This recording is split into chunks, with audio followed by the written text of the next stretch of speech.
It's a goal! Can you believe it? It's extraordinary.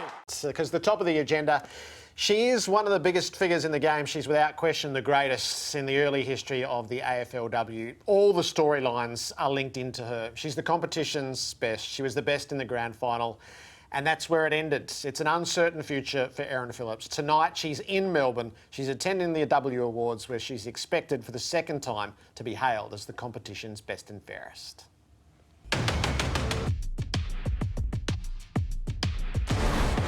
She's an iconic player. She's an amazing player. I'm still not sure there's not 2 or 3 of them out there at one time. Oh, please!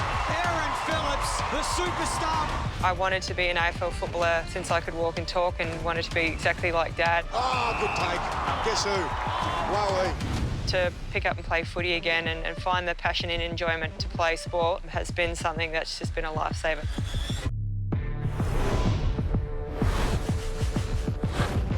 So let's head to Peninsula at Docklands, where again Erin Phillips is the favourite to be named the best and fairest from the season just gone, having lived the highs and the lows of the past 3 days. Erin, welcome again to AFL 360. No, thanks for having me, boys. Good to be here. Give us an insight into what emotions have you been through over the past little bit? Yeah, it's been a bit of a whirlwind. I mean, one of the best days turned to one of the worst days, you know, all in the space of a couple of hours. But look, just trying to celebrate tonight and forget about the knee and just focus on, you know, what's been an unbelievable season for our footy club. So for all you've experienced in sport over the years, Erin, has this been something completely new, trying to grapple with it all?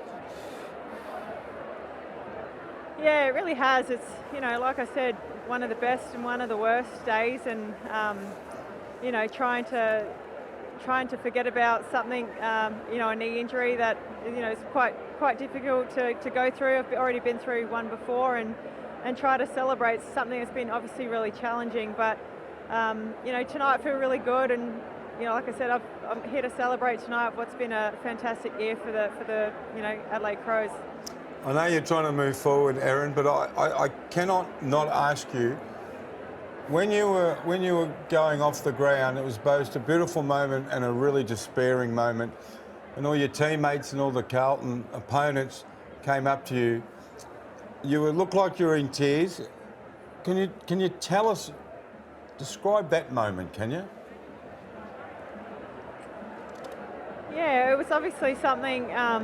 You know, as soon as I did my knee, I knew exactly what I'd done, and you know, being at this point in my career, and I guess grand final and 53,000 people was, you know, it was heartbreaking, obviously for me personally, and then to get, I guess, stretch it off and have the whole crowd behind you.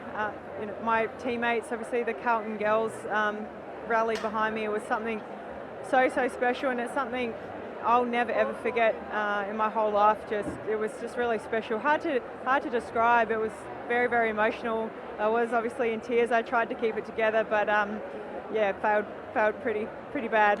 And then, Erin, when you got named the best player on the ground, and they ran to you, and then they helped you up, a couple of your teammates, and you got up there, I thought to myself, what is she going to say here? How can you possibly describe that moment? And again, you were so classy in a time where you were despairing yourself. You were so classy in accepting the award. Yeah, I was just another moment, I guess, of shock, and but you know, having your teammates help you up on stage. I mean, that's kind of been our team, is just helping each other. There was just another moment of, you know, helping another teammate when they're down, and but yeah, I was just in shock, and obviously a very special award to win as well. But yeah, I just felt a lot of love, even in a time of despair and discomfort. There was a lot of love during that game. What does the win mean to the team, Erin? You seem to play the footy of evolution. There's no women's team has played quite like that, and the last 3 weeks was the most powerful demonstration of where you can take the game. Yeah, look, we were playing some fantastic footy, and I think the biggest thing is we've been able to keep our group of girls together. This is season number 3. Obviously, our core group has stayed together, and it's just been a build. You know, Matthew Clark obviously coming in this season, you know, just with the 20 plus years of AFL experience under his belt, you know, just transformed this team. You know, we started playing fantastic footy, and you know, if we keep the team together, it's pretty scary, I think, what we can achieve moving forward. If you are awarded the best and fairest tonight for the second time, Erin, what do you think? What will that represent to you? Yeah, obviously it'd be very special, and you know, something I don't play footy for those individual awards, but you know, it is special to be recognised. You know, in a setting like this, but you know, I always say it's what your teammates have helped you win. So it'll cap off something very special that we've already achieved this year. But I'm just happy to be here tonight amongst the girls. I've been pretty. It's been pretty kind of depressing yesterday, not getting to spend Mad Monday and having a few frothies with them. I was in an MRI machine, so I'll be catching up with them tonight.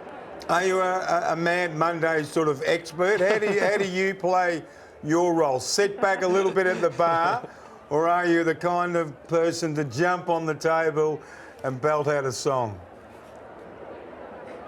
Look, I'm very, very sensible now. Back in my younger days, I was probably best on ground, but no, I'm no good now. I'm about 2 or 3 drinks and I cut it off. But there's a few sore heads on Tuesday, Robbo. Don't worry about that. Good on. You know the most pleasing thing about it, Erin? I've heard you speak a couple of times, but tonight's probably more in depth. You try and talk about your teammates and your team, and we want to keep talking about you. We believe that your contribution to women's footy has been so great that you deserve every honour, and you keep talking about playing next year, and I'm rapt, and I'm sure everyone else is rapt, that your mindset at the moment is, right, I have this operation, do the rehab, and let's go again next year. Yeah, look, I think it's way too early, too many emotions now to make any kind of decision. That would be really, really hard to do, but I'm just going to get the surgery, do the rehab, and then just see how I go. Not put too much pressure on myself, and you know, if it's okay to go again, we'll see how we go. Erin, the best of luck tonight. Thanks as ever for your time, and good luck for the journey that lies ahead of you. No, thanks, boys. Appreciate all your support. Thank you. Erin Phillips at Peninsula. We'll head back there soon enough. That's a little bit sobering, that last answer. Yeah, it was. Is there are no guarantees. I thought I'd read somewhere that she said she was coming back. She said in the immediate aftermath, and that was the sort of flinch emotion. That's been tapered. That's been tapered. But she's going to do the rehab. Yep. Once it comes around again, though, Jared, it wouldn't surprise me if she said, OK, my body's OK, I'm going to go again. Fingers crossed. Yeah, I hope so. And the crowd just come up on screen, 53,034. That's massive. This is an AFLW record. This is history right here, right now. And 2 out of 3 ain't bad. The Adelaide Crows are AFLW premiers. It's an absolute dream come true, not but for our girls, but for Carlton as well. To play in front of this crowd is, you know, means so much to us, and it's amazing for women's footy. It's just incredible, so thank you so much. The Crows have steamrolled their way to their 2nd AFL premiership. What a win, what a day. Unforgettable in every way, and the centrepiece of Season 3, the W Awards, are immediately following us on 360. We started the night at Peninsula. Let's head back there, Robbo. Yep. We've spoken to Erin Phillips, the co-captain of the Adelaide Crows is Chelsea Randall, and the coach is Matthew Clark. Welcome and congratulations to the two of you.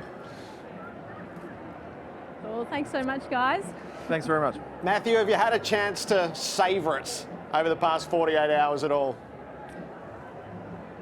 Well, I had to take the kids to school on Monday, so that slowed me down a bit. But no, it was a pretty good celebration on Sunday night. We all got together and we had all the families back there, which was it was a really special night. Actually, it was very enjoyable. Were you able to hit the right tone, Chelsea, in terms of the celebration, given all that had gone on around the team and the players?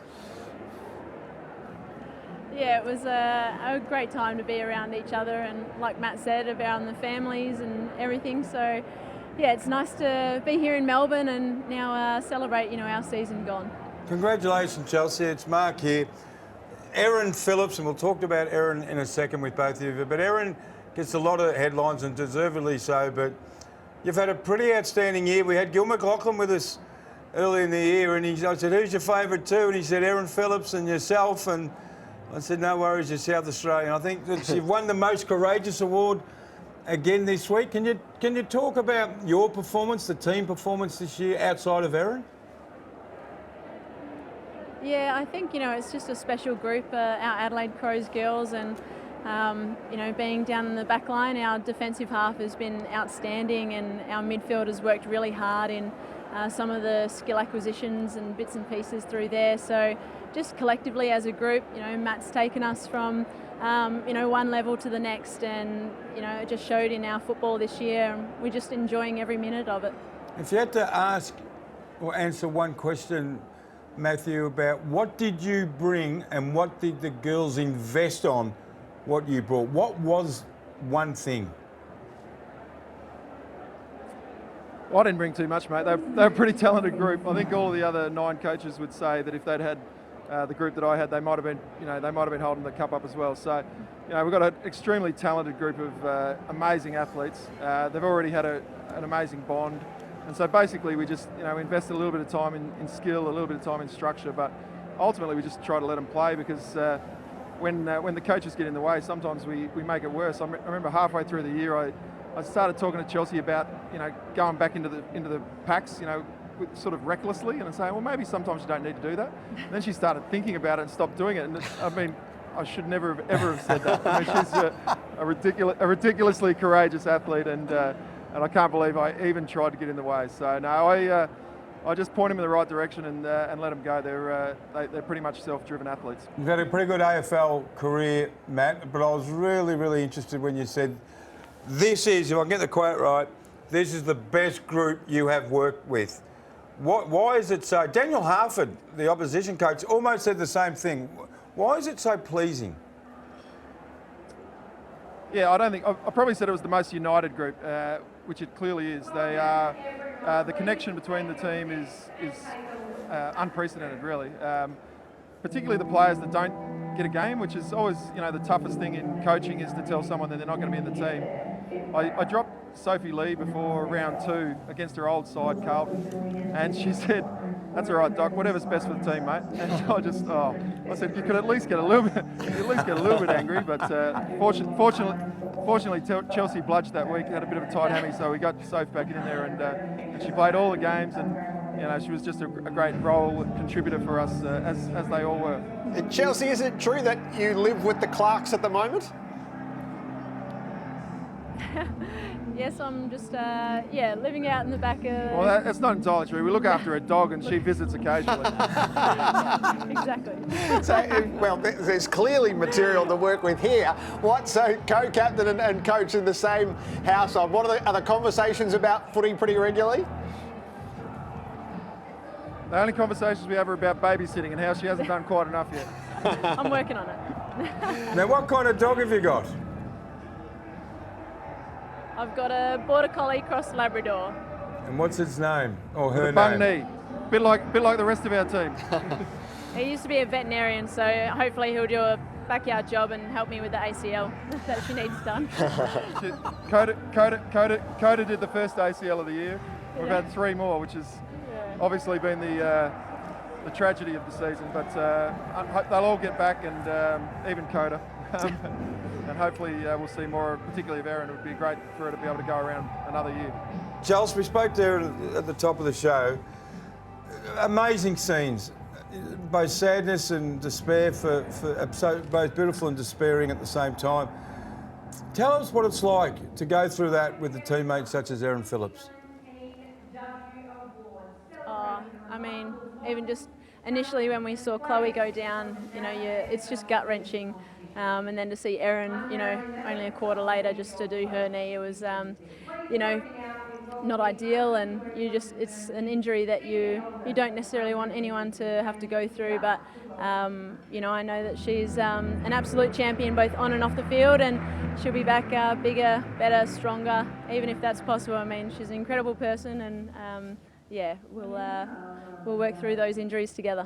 Matthew, there was so much to deal with within the game with those 2 injuries happening. It was unlike any sporting event I've ever seen. What was your sense of what was happening? Yeah, well, I think at one of the breaks, Sam Lane asked me if I'd spoken to the players about just the enormity of the crowd, and I said no. But because, to be honest, even as it was going on, I didn't realise quite how big it was until the last quarter. But in terms of an event, to be out there on the ground after the game, and obviously it's pretty unique to be able to have a home grand final and have essentially probably 50,000 of your own fans cheering on this amazing group of athletes was pretty special. In terms of the logistics of the game, it was another game of footy, but the event itself was probably something a little bit more than that. So to be able to be part of that was pretty nice. Sounds like you're due inside. Thank you for your time. Congratulations on what was achieved, and enjoy the accolades that come. Cool. Thanks, guys. Chelsea Randall and Matthew Clark, the coach. Living with the coach. Well, the dog's living with cool, the coach. isn't it? No, that's real cool. They're a tight group, aren't they?